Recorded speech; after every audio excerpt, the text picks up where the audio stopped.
he just relaxed. It's a chilling line, isn't it? It tells you everything you need to know about how a legendary killer, a guy who was practically a ghost, finally met his end. He let his guard down. Why? Because he thought he was among friends, his own guys. And that was the last mistake he ever made.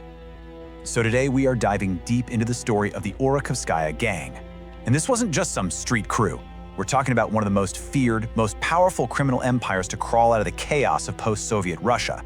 It's a saga that has everything: unbelievable wealth, absolute brutality, and a final reckoning that took decades to arrive but was always coming. Our story kicks off, surprisingly, not in Moscow. We're in Greece, 1997, in a field near Athens. Local police get a call and find a man's body just dumped in the weeds. At first, it probably seemed like just another tragic, anonymous end. But they had absolutely no idea what they had just stumbled onto. This wasn't just a body, it was the first thread that would unravel an entire criminal empire. The cause of death was pretty clear. He'd been strangled with a thin cord. Brutal. But the real shock came when they ran his prints. It only took a few hours to get a name back, and when that name hit the wire, it sent shockwaves through law enforcement and the Russian Mafia alike. This was no ordinary victim, not by a long shot. So who was this man? His passport said Alexander Solonik, but in the underworld, nobody called him that. He was known by a name that inspired pure terror: Sasha Macedonian, or Sasha the Macedonian. To really get why his murder was such an earthquake, you have to understand the myth of this guy. Solonik wasn't just a hitman, he was the hitman, a total legend. He got his nickname because he could shoot with both hands at the same time, like Alexander the Great. He took out some of the biggest crime bosses around, but the most insane part of his story? He is the only person to ever successfully escape from Moscow's most notorious high-security prison, Matryoshkaya Tishina. He literally used climbing gear with the help of a guard and just walked out. The guy seemed untouchable. So that's the big question, right?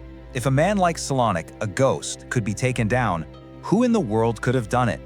Well, the answer is as ironic as it is terrifying. It was the very people he worked for, the Orekhovskaya gang. You have to understand, the Orekhovskaya were a product of their time. The Soviet Union collapses in the early 90s, and it leaves this giant power vacuum, chaos. And who thrives in chaos? Gangs like this one. It was founded by a leader called Sylvester, but after he was blown up in a car bomb, a new, even more ruthless generation took over.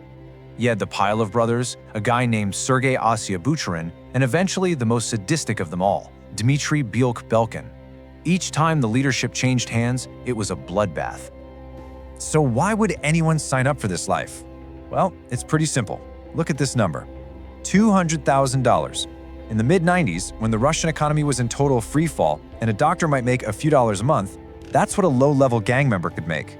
That kind of money wasn't just a fortune, it was a superpower. It bought you fancy cars, influence, and a very, very deadly kind of respect. And they ran the whole operation like a private army. A key position in this army was the brigadier. Think of him as a mid-level commander, a captain. He had his own crew, and he was responsible for carrying out the orders from the top brass: extortion, surveillance, and of course, murder. And one of their most effective, most trusted brigadiers was a man named Alexander Sharapov. Keep that name in mind. This whole military structure created a vicious, unstoppable cycle of violence. Inside the Orekhovskaya, paranoia was the air they breathed. There was really only one rule: kill or be killed. Loyalty was temporary, and betrayal was always an option.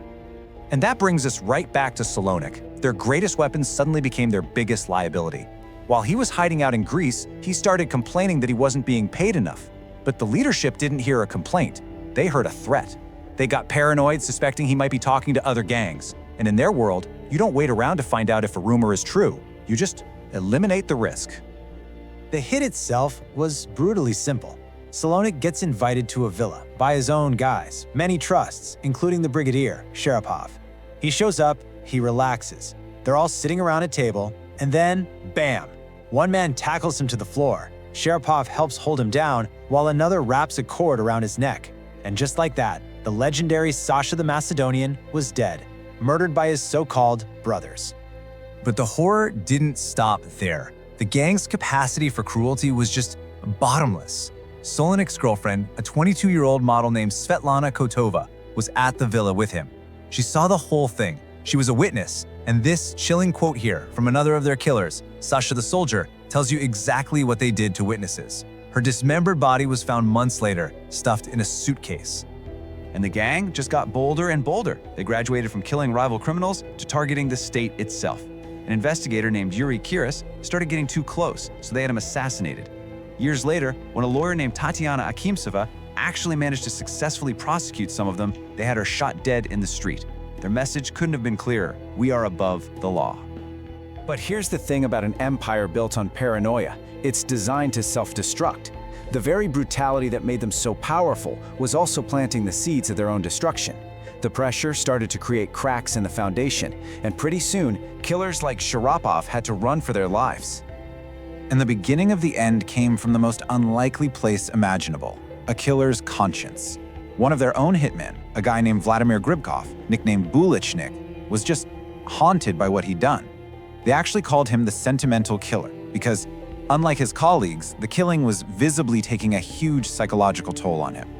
I mean, you can hear the exhaustion in his own words. He was just broken by it all. So one day, Bulichnik walks into a police station and confesses to everything. He didn't just give them a few names, he handed them the entire playbook. The murders, the hierarchy, the money trail. His testimony wasn't just a key, it was a wrecking ball that shattered the gang's code of silence and kicked off a massive wave of arrests. As the walls were closing in, our brigadier, Alexander Sharapov, just disappeared, vanished. And for the next 16 years, he lived a completely different life.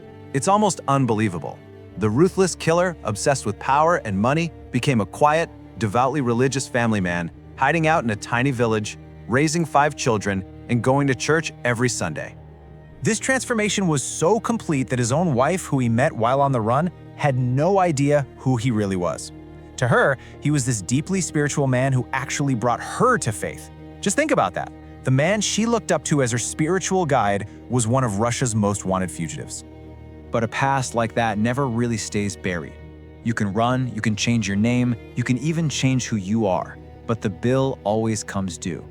For the last fugitives of the Orekhovskaya gang, justice was on its way, no matter how long it took.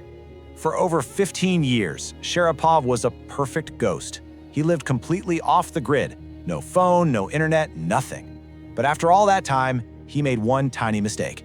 He bought a phone and a SIM card and made a couple of calls to some old contacts. That's all the police needed. A tactical team swarmed his quiet little village, and his 16-year run was over in an instant. With Sharapov's arrest, the final chapter of the Orekhovskaya saga could finally be written. So, after all the bloodshed, all the years on the run, what happened to all the key players in this brutal story? Well, justice was severe. The brigadier, Sharapov, got 15 years. The Pilev brothers, who helped run the show, were each sentenced to over 20 years.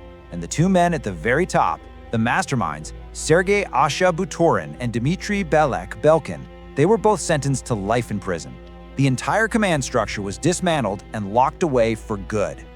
And so, the reign of the Orekhovskaya came to an end. The killers are behind bars. But the story of Alexander Sharapov, the brigadier who became a parishioner, leaves us with a really difficult question, doesn't it? It's a question about redemption, about change, and whether 16 years of living a good life can ever truly wash away the blood from a decade of pure evil. Can a man like that ever really escape his past?